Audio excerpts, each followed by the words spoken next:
Hey everybody, this is Coach Steve with Steve Miller Golf, and we're here again at Harmony Golf Reserve answering some of the questions that I get from students about, hey coach, how do I hit this shot?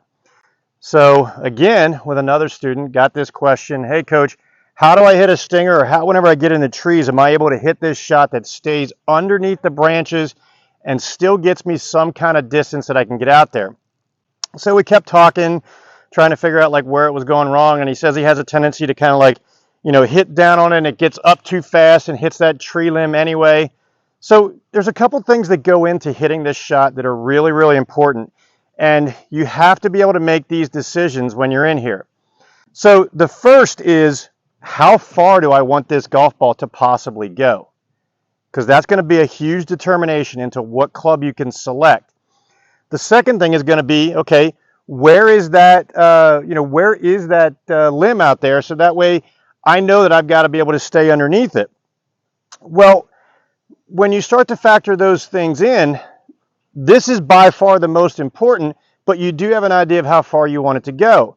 Now, because you're going to be swinging a low lofted club, it does not mean that you're going to get your normal distance out of it.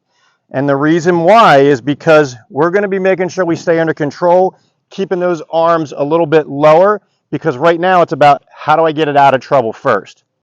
So when you start to factor in some of the selections that you can make, you may want to start looking into way less loft, like a fairway wood or a hybrid.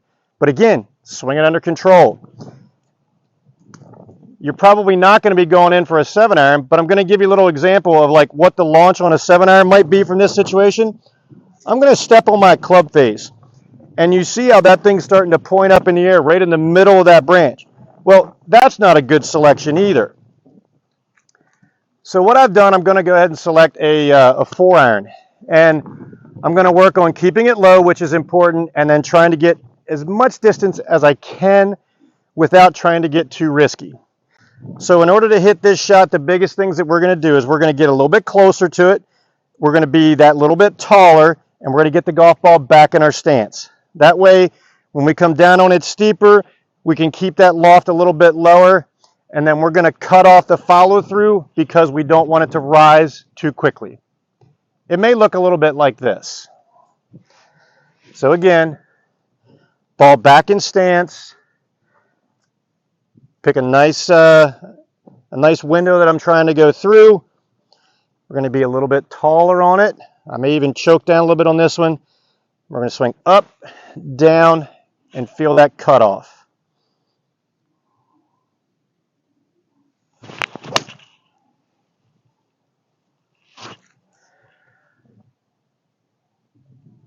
So was able to hit that pretty well. It stayed well underneath that branch, which is probably 20 yards in front of me and only about 10 feet off the ground.